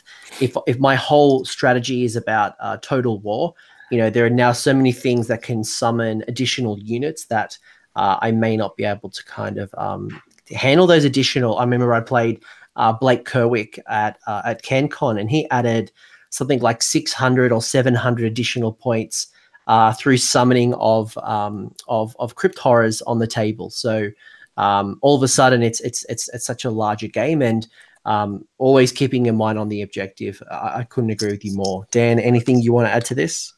Yeah, this is one of the things in the document I don't like, purely because I don't think these things are opposites. I think you need to be able to do both. You need to be able to hold the objectives, but if you're not able to do any damage whatsoever, your opponent will bulldoze you off them. I also think you need to, you can't just focus on killing someone, you need to be able to hold them, like what Hayden was saying. I would go with total limited, just because you don't have to build an army that's entirely focused on wiping out and tabling your opponent. you don't need to do that at all. But if they're dead, it's easy to get the objective. And you need to have something that will, at the end of the day, that, okay, I'm looking around movement, but I know that my 12 Desales will, if I need to get rid of that unit, the rest of it I can play around. You still need to be able to go, right, I really need to be able to get rid of that unit, which is the unit that I need to take out. Yeah. And that's why when you're building your list, you need to make sure that's a difficult choice for your opponent, because if you're if it's easy for you, if you go, okay, if I kill that unit, then it's going to be really easy for me to get all the objectives, then you're doing something wrong. Yeah. But you do need to be able to pull the trigger when you need to. You need to be able to do both, and I don't think they're opposites, and they're framed as opposites, and I think that's maybe a mistake in the book. At the same time, though, you can go and play that objective game with a hyper defensive army and not have that, you know, damage output, and still hold those objectives, depending on what army you're playing. So sometimes, like the Sylvaneth list as well. Sylvaneth, when you're doing a whole bunch of dryads don't have damage output, but they don't die either, because with all the -1 to hit debuffs. So that's my whole point, is if I'm playing Sylvaneth, I need something that's going to kill the dryads. I need something on my army. The whole army doesn't need to be able to kill the dryads. Something in the list needs to be able to take them out. If not, I'm going to lose. And that's exactly what I'm referring to. So I guess you need Durfu, Ilario, or whoever kind of hunters to pull the trigger for you. So this question really, it says, you know, do you want to kill everything? Do you want to score objectives, or both? And I think what I'm hearing from both you competitive players who are very successful is that going down one path is probably not the optimal thing. You need to be, as Dan said, pull the trigger. If you want to go for the objective, you need to go for the objective. But if you need to be killing things, and especially certain things to put the victory conditions in your favor, maybe it's killing the heroes in a hero-based game, whether it's, you know, bringing down the units, and so you can kind of have more models. You need to be able to do both. But for some people, they may have a particular style and they want to go deeper down a certain route. Awesome. Yep. And I guess the list that you're currently building, can you do both? I think if you're going to do well, you need to be able to do both. Yeah, definitely. You always, and it comes back to that hammer and anvil thing as well. So you need to have something that's going to survive and hold objectives, but also something that's going to output damage to knock your opponent off objectives if they get there first. Yep. Yeah, I agree. Yeah, and this is something that you know, these are two, you know, Dan and Hayden are both very accomplished players, so they've kind of gone through this process themselves. So I guess for anyone who's listening to this, I'd ask you the same question. You know, when you look at your army, is it a killing army? Is it an objective scorer? Is it both? Can it do both? What can it do really well? What can't it do well? And then it kind of leads into the archetype. You know, each army and the style that it has. There are, again, different types of archetypes, and this will help you either build a multi-threat attack. It might be improving the style of the army that you build, or even just getting a better understanding of how your army works really well for deployment. There's so many benefits. But thinking about the style of army, you know, are you a castle-style army that might, you know, have a really probably quite good at defense? You know, I think of a Free Peoples or a Dispossessed, probably very good at a castle. You know, you might have a horde, so a Skaven or a Gloom Spider, probably in that horde style. You know, whether it's an elite or a mobile army, might be an Iron Jaws. You know, there are so many different, again, ways to build your army, and even thinking about how you could potentially handle some of these. So again, I'll ask you guys your current lists or the current army that you're playing. What style are you currently playing, and what makes it that style? I think it's like what we said earlier, that you can't really just say you're one style and none of the others. They kind of overlap. You should be multiple styles. But the list that you're currently playing, or the something that you're what are you currently playing, and how do you best describe it? I wouldn't describe it as one thing, but it is a horde, what I'm playing. It's mobile. Some of the things are quite elite outside of the body. So I have elite and I have chaff. Quite glass cannon-y, and focus on movement debuffing as well.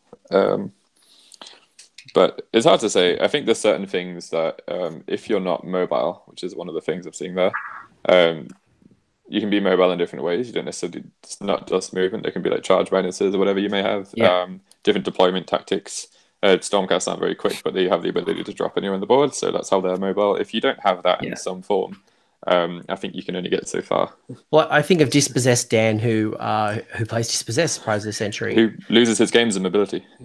Yeah, absolutely. But you know, one way that he kind of mitigates that is by having the pickaxe, which allows him to kind of teleport or bring a unit. So he's able to, while it's a traditionally a static or a horde or a defensive army, he has that capability of adding movement in his army in a different way.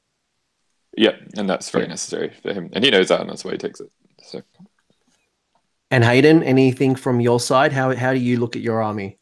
Man, I still have nightmares about Dispossessed Dan running his dwarves across the table and beating me a knife to the heart. So let's not mention slow dwarves not being mobile. No, the Stormcast have a few different.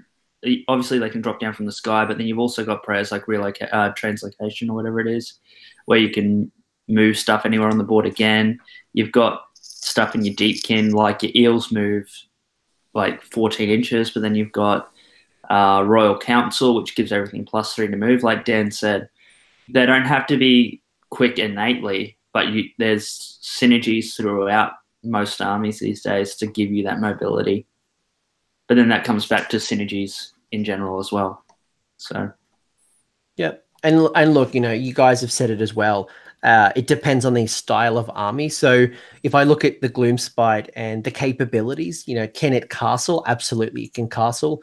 Can it alpha strike? Well, it can't do an alpha strike, but I do have the Hand of Gork that allows me to pick up a unit and redeploy it anywhere in the board outside of 9. So I do have a striking opportunity. You know, it has finesse. It can be a horde. It can be a lead, especially when I think of Troggoths or some big spiders. There are different combinations that my army can do. I guess it depends on the style of build and how deep I want to go into one of these. And I think as well, like what do I enjoy more? You know, and I think Dan, you made a really good point that you always finish your games, yet there are plenty of horde players who struggle to complete their full 5. I think some armies are more catered to it. Like if Nurgle plays Death, I don't really expect either of them to finish the game, and it's not so that I'm doing anything wrong. Skaven are a big horde, but they also can't take a punch for shit, so they die in droves. So depends how you are. But there seems to be a topic recently, doesn't it? Game length is the game poorly designed, and I don't think so. But some armies are quicker to play than others, for sure. Some armies will have a faster finish, and that's if you are struggling to play your games, to finish your games. Look at what you're doing. Why are you taking so long to finish every game? What part of your list is making it so that you're not getting past turn 3? Are you indecisive as a player? Is deployment taking too long? Like, there'll be something within your power. If it's happening all the time, then there's something you're doing. If it's happening every now and again, that's just the matchup, and time to time things take longer. But if it's a consistent problem, this is probably something you can change. And think about that when you're writing your lists. If you are slower, like, okay, what's something that's going to be good in the first few turns? Not to store your opponent out, because that's like a shit thing to do, but just so that you can make sure you get to play the game. So Cunning Ruck's a really good example where some Cunning Ruck players are just inherently slow because of the volume of dice they need to roll. Yes. But then I've met some players, Jet, in Sydney, for example, is very good at that. And, you know, while you're having your turn, he'll count up blocks of dice, he'll have them in containers. He knows. Absolutely. So like the speed and just like, yes, this is a naturally slow army, whether it's slow movement, lots of dice, lots of synergies or spells, but what can I do to speed up my game and get faster or to improve that experience for my opponent? Liam's not here, so we can just say that they've got an app for that now, right? Yep. No comment. Check the app. Stop being lazy. Liam isn't here, but depending on the player's event that you're playing, you may find that your I was going to say game master. I've been talking too much Dungeons and Dragons with Sam O'Neill. Your tournament organizer may allow you to have a dice app. There are approved dice apps from GW. I'm not saying yes or no, but that could be one way that you speed things up if your TO has approved. Ask that. Liam on Twitter what he thinks about dice apps. Let's not because then Liam may not be welcome back in the future. Let's not. All right, let's not bait Liam. Please don't bait Liam. Internet. Poor guy's working, and we're already. He's gonna open his phone. He's gonna like a million tweets. He's watching Yu-Gi-Oh. Hopefully he's watching us. So I think, again, thinking about your army, thinking of the style, thinking about what you like to play and how do you potentially build around that. Yeah. So we've done, if I think about what we've discussed so far, we've gone through a lot. We've gone through thinking about the type of player we are and what we enjoy and how we like to play the game. We've looked at the start of our army and building it and thinking about how we optimize a list. Then it comes down to the practice. It's the preparation, and depending on the army that you're building, and Hayden. Don't mention Liam's name again, otherwise I'm gonna I'm looking at the pack and I'm not realizing that fair income. They're basically the same. Like one's Queensland, one's New South Wales. They're interchangeable, Hayden and Liam. Hayden's from New South Wales. Yeah, God, don't be that guy. You just assume my state. You are a New South Welshman by heart.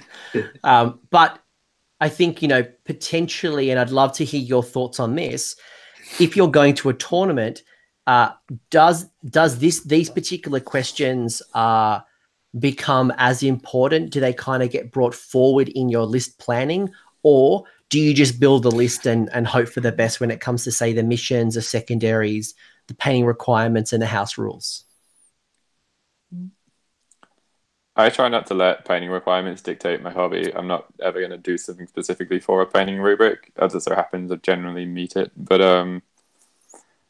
it doesn't for me. When it comes to secondaries and missions, I try to write a balanced list anyway. So in my mind, I should be able to do all 18 of them in some capacity. Some are always going to be better than others. But if you're insanely good at one of them or two of them, but you know that you're going to lose a couple as well, and sometimes you go, okay, this one's I'm not good at. Other times you can change things.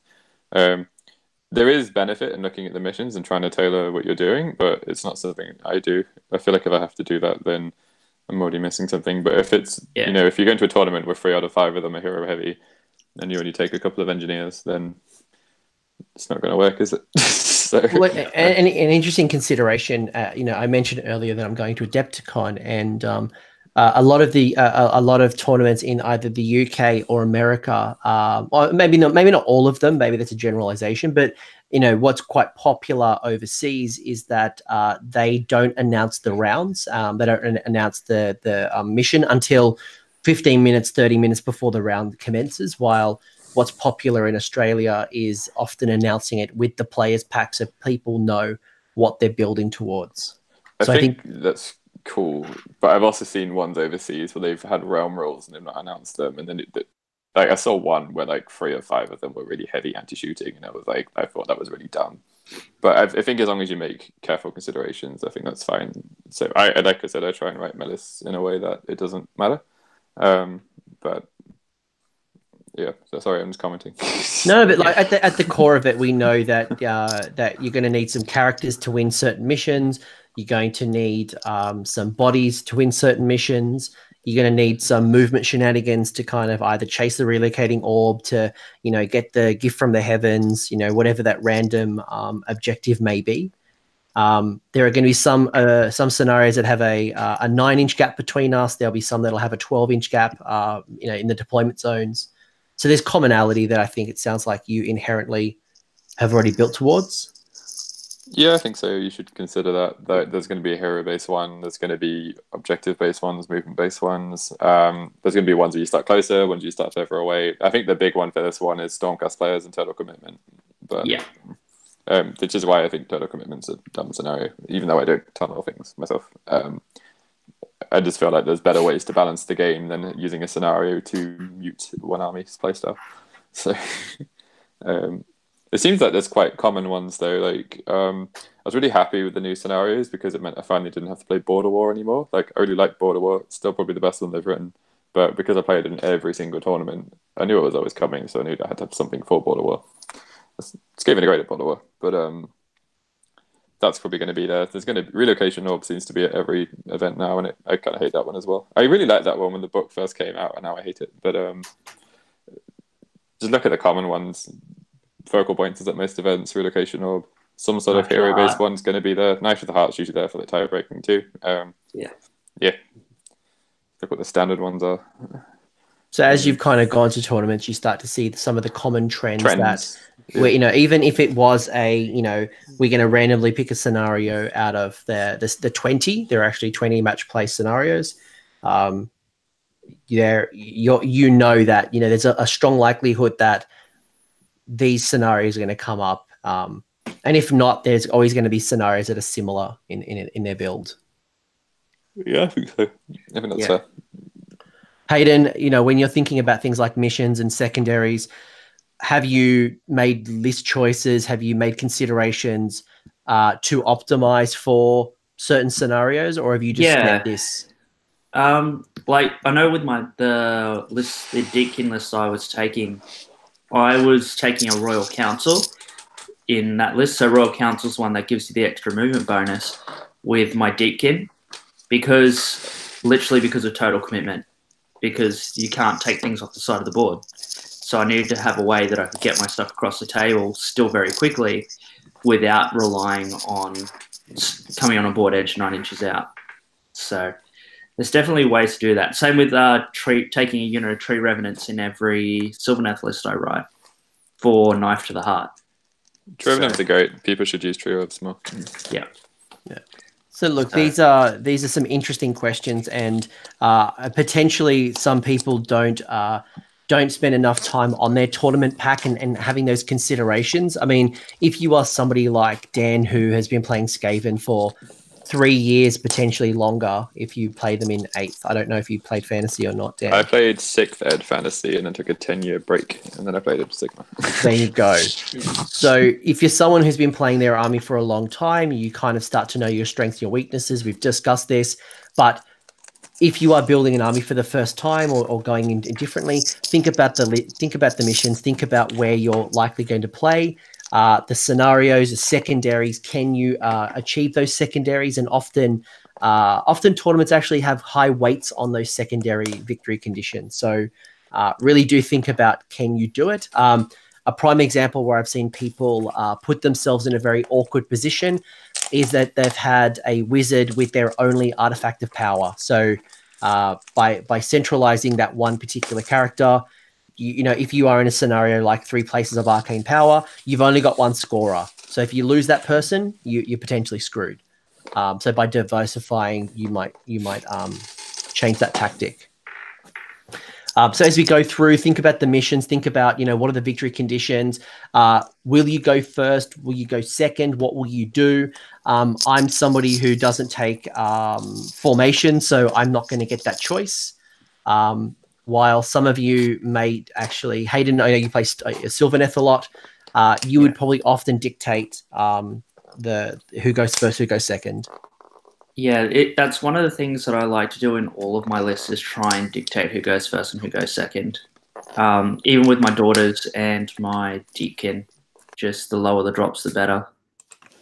So that's just a personal choice, I guess. Yeah, no, look, it's a really good call. So as we go through, think about, you know, and if you are someone who's quite new, and, you know, this may be excessive to some people, it may not be, but even just thinking about, you know, how would you deploy? What are some of the considerations? If you are in most events, they run mysterious landscapes with, you know, arcane and mystical and sinister terrain. What are some of those things that you would potentially go for? Think about, how would you go for an objective? Think about some of these questions. You may want to practice. You may want to write it and draw up. Often I like to draw up the maps and, where the objectives are and the deployment zones and what my preference may be. Some people may see that excessive. You may want to respond to your opponent, but this is a couple of exercises that you could potentially do to go through and just make sure that the army that you've built is the army that you think is going to play out. Again, that math hammerist, making sure that it really works the way you want it to work. And then refine if you need to refine. Yeah. Any points around that? I guess it's hard to know what exactly. You said you like drawing out maps, but you don't know what terrain you're walking into as well. So like you could be walking into a big, say, I don't know, Warscry Citadel in the middle of your deployment zone, depending on what table you're walking up to. So it's kind of hard to go, okay, well, this is how I want to deploy, but not have that, I guess, option of deploying that way if there's a big piece of terrain in the middle of your deployment zone. If you've got, especially with what you've got, which is a horde army, how are you going to fit that around terrain and all that kind of jazz? So yeah, and knowing our scene, it's very likely there's going to be 9 to 12 pieces of terrain. Then even myself, I have a loon shrine to put down. So all of a sudden I've added an extra terrain piece. It's something that is in my deployment zone that I need to consider. Or even the deployment of that loon shrine. So you're 100% right. The ideal deployment conditions never exist. Especially then you play a Sylvaneth or a Deepkin list who can put a piece of terrain in your deployment zone as well. And suddenly, okay, well, here's this ship that I don't want to be near because it can cause mortal wounds to my army. Or here's this forest that they can activate and cause mortal wounds to my army. So, and then you have to completely shift your deployment around that. The forest is probably a really good example, actually, because even though I may have an optimum deployment area, that landscape can quickly change from a Sylvaneth often go first, which means they're going to drop their wildwoods, which means all of a sudden the terrain that was there is now going to change, and the space that I had and maybe I had a plan for no longer exists. Yeah, and with all these armies now coming out with more pieces of terrain, like each army's getting their unique piece, we're going to see more of that as well. So. Yeah, for sure. Continuing along, we've got different matchups. We've got, thinking about things like movement trace to speed up your the style, and then you've got the playing the game and kind of looking at how it kind of plays out. So we can go down and look at some different particular ways of playing the game, but I think ultimately the last piece that I want to spend some time on is really just the analysis, making sure that, Hayden, do you have a workbook? Do you write notes? Do you reflect at all? Do you have analysis? Like, what does this process look like for you? I tried doing the old cheat sheet and all that kind of jazz leading into Masters and into CanCon, and I kind of just read it beforehand, just getting myself prepared to go, okay, this is what I need to do each game. But at the same time, it was slowing me down when I actually got to the table, having that cheat sheet, because then I'd refer back to it every single time. Right, and it also began restricting my decisions of what I was doing at the table as well. So it just comes down to who you are as a player, I guess, and what benefits you. So yeah, and I'll see if Dan is I know Dan's been clipping and doing some glue stuff, and he went on mute for a minute. So I might talk until he unmutes himself, but I know for myself, often at the end of the game, he's unmuted himself. Awesome. I go into deep thought, and whether it's a win or a lose, I'm often in my head. I'm thinking, yeah, we can hear you perfectly. I didn't mute myself; it did it itself. I was being polite. I muted you because you were rustling with plastic. Okay. God. I was trying to be polite. Okay. But like Rude. I'm often deep in thought, and win, lose or draw, I often have a good game, but I'm often in my head over analyzing, breaking things down and trying to think things through and replaying the situation. So for me, I'm probably less of a note taker, but definitely more of a thinker.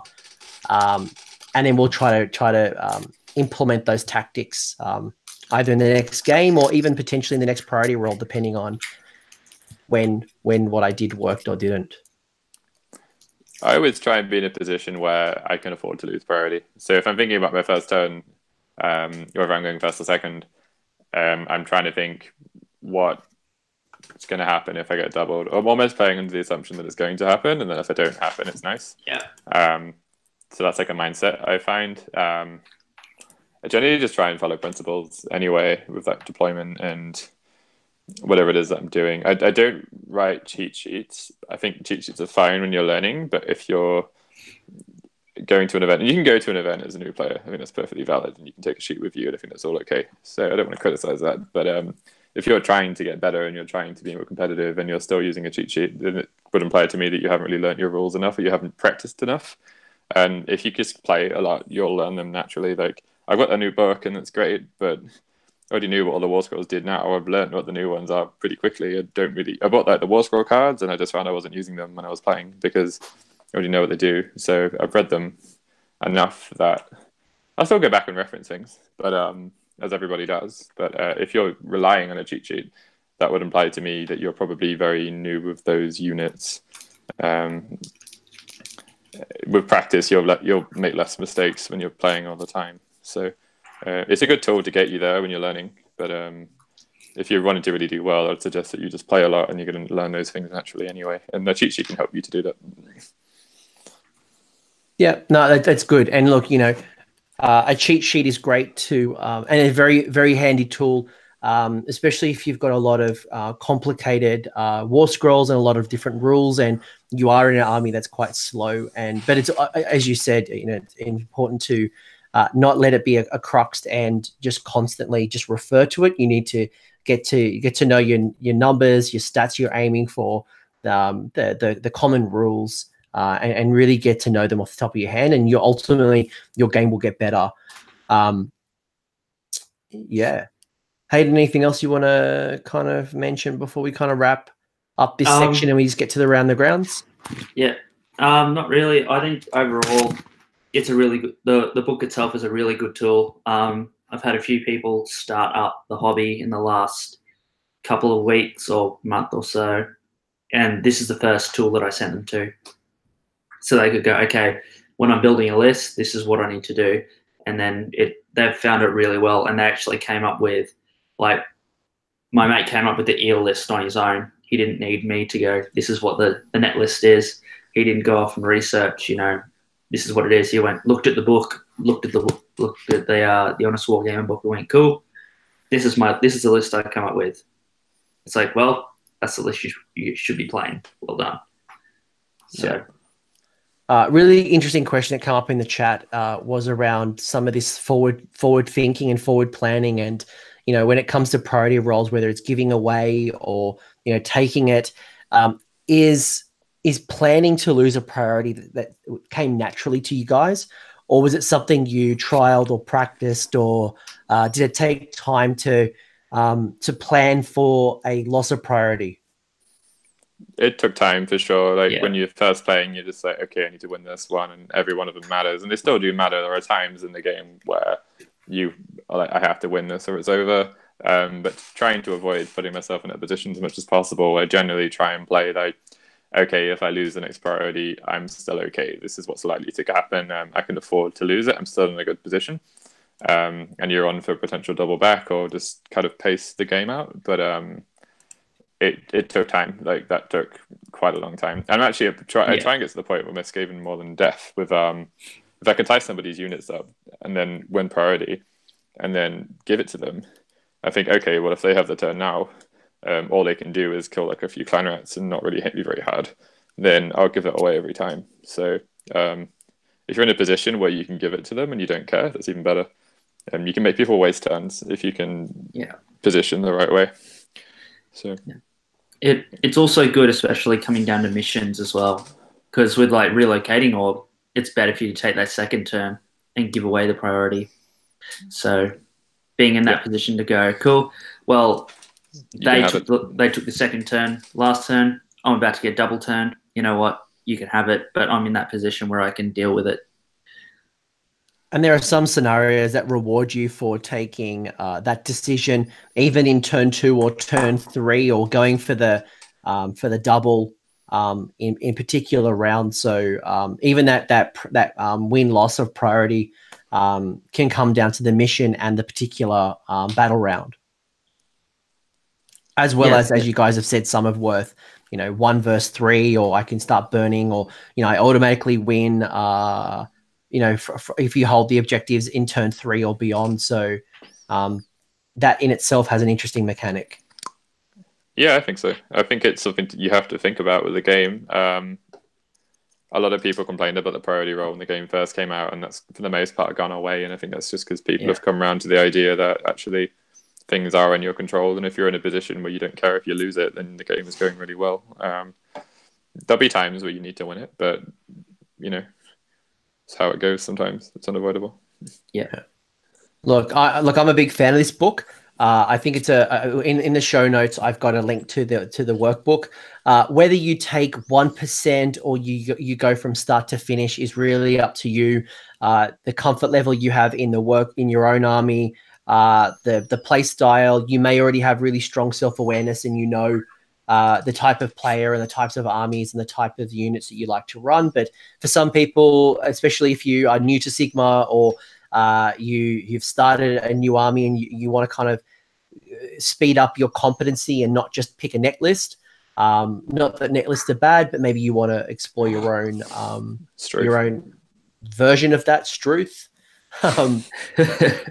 This is a tactical and strategic way of thinking about your army outside of just picking things. And obviously this is a competitive lens. This isn't I've got a narrative army, or I'm picking models that I really like because they're cool. Obviously it's your hobby. Do what you want to do. Awesome. So it looks like I think we kind of hit the end of this particular part. Guys, I'm going to give some quick shout outs to some events and some content creators. Are there any podcasts or videos that there's a content creator. Who is this for the people who have no idea? If you don't know who this is, you should start watching. You should know. Don't listen to Dan. This is my show. Stop listening to that. It's not anymore. It's his show now. This is Scabbers. It's a Harry Potter Scabbers that I got from EB Games that attends some of my events. All of the events you go to. No, not when I play Tomb Kings. I haven't used him for a while because I can't fit him in my case. But yeah. A Dan show wouldn't be a Dan show without Scabbers. So check him out. He's got a Facebook page, Scabbers. He does, actually, yeah. I know, that's a scary thing. Has he got more likes than you? I don't have a page, so the answer is yes. He has more likes than me. So by default. Is there any content creators that have put up some things that you want to shout out? I know there's a couple of in the Australian scene that... Doom and Darkness. Yep, so tell us more. I'm on there. Michael does a lot of list breakdowns, book reviews. Doom and Darkness is a YouTube channel predominantly. He's got a Facebook page as well, I think, and Twitter. Strategies, tactics, list reviews, battle reports. It's good content. It's quite consistent too. Yeah. Definitely check out Doom and plug. Darkness if you haven't. And Dan and Skaven Tom did an awesome Battle Tome Skaven review. Yeah. Cool. Hayden, anything for yourself, mate? Always got to shout out the heart of AOS in Australia, the Toowoomba crews. So that's Heralds of War and the Failed Charge.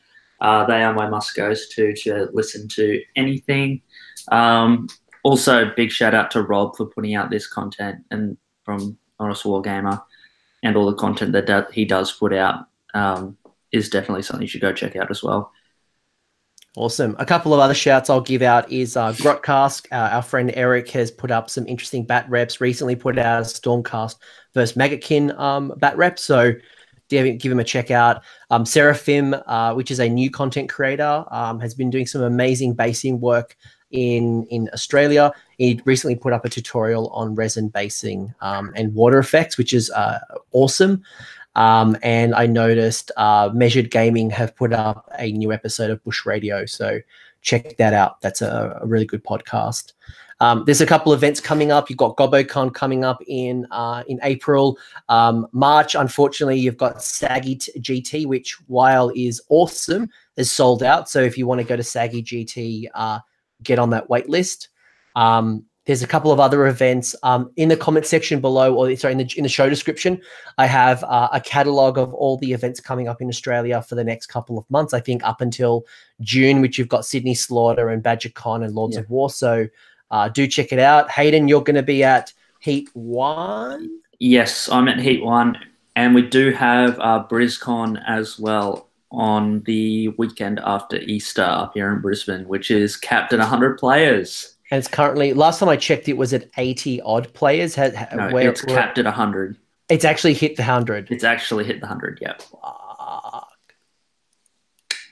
Amazing. So funnily Queensland, enough, baby. Well, ironically enough, you don't know this, Hayden, but in 2 weeks' time, I have Clint Mallet and Gabe, insert last name here. Hannah. That's it, Hannah. Yeah. I was expecting. Hannah. Gabe Hannah.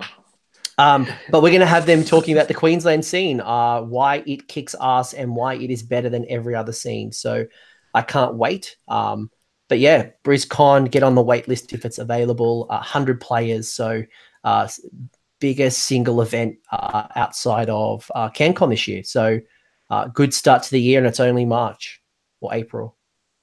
Struth, bloody hell. Oh, that was really bogan, Anthony. Yeah. Bloody hell, mate. Oh. Yeah, we're not here to rock spiders. Well, Adepticon, I'm going to pull out all the Aussie slang for these people, and I'm going to spin them out. Yeah. I confused a lot of Brits when I went over for Blood and Glory, and I can't wait to mess with the Americans. You're going to go give them a fair shake of the sauce bottle, mate. I'm going to do more than that. Go to Macca's, get some durries. Hit the grog. Yeah. Go to the bottle-o. Amazing. Crank out the goon sack. Also, another shout out I want to give. Fortune. Another quick shout out I want to give is James Lynch on Twitter has been putting out some really cool video content. So check him out. I can't remember James's exact Twitter handle. It's like, I'm the best painter in the world. No, but James is very good, and he's been putting out some really good content as well. James Maybury? No, not James Maybury. James Lynch. He's a Queenslander.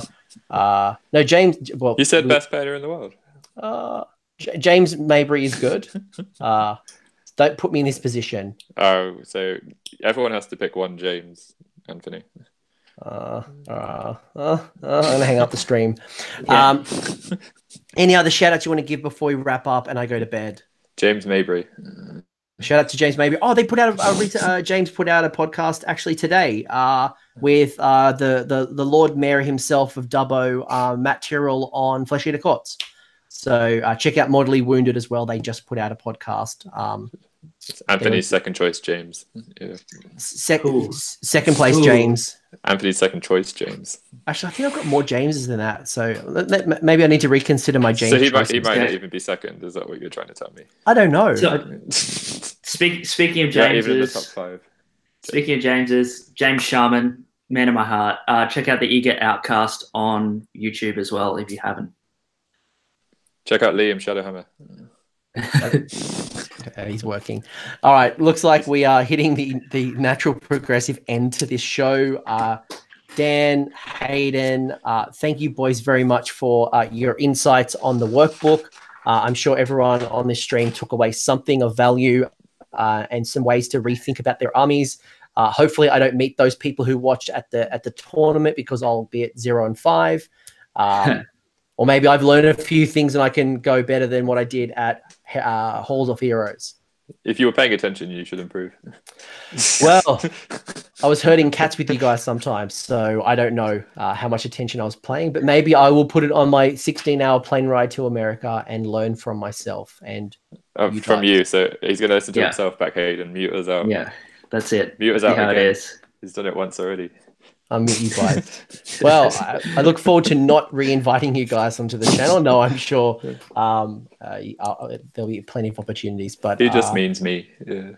Well, I'm playing you on Saturday, so I imagine that we can film it. You can put it on the channel. The friendly game we were going to have, you're now going to shoot me off in turn 1 like you did the last time we played. That did happen the last time we played, but it's I not know. going to do this time. You had about a bazillion Jezzails and they were poison wind mortars. They don't exist anymore. And you had the Balewind Warlock, and that hurt as well. That was a long time ago. Yeah, it was. It's been a while since we played. That's not going to happen because I don't have Jezzails in the list I'm taking, and I don't have poison wind mortars, and I don't have a Balewind. So we'll see. Yeah, get a chance to win. Yeah. You'll turn 2 this time. Anthony. Yeah, I'll get to turn 2. You might win. I don't know. This is a new army for me. You know you're this way better than I do. So I've never played Golden Sweat. Well, we'll see. Let's see next episode if I'm happy or sad. I'll be happy. It's always a good game with Dan. Yeah, I'll take it. All right, boys. Struth. Bloody hell. Cheers, Cobbers. All right, cheers, Cobbers. Guys, thank you very much. This has been a long outro. Have a good night, and we'll chat to you next fortnight. See you, YouTube.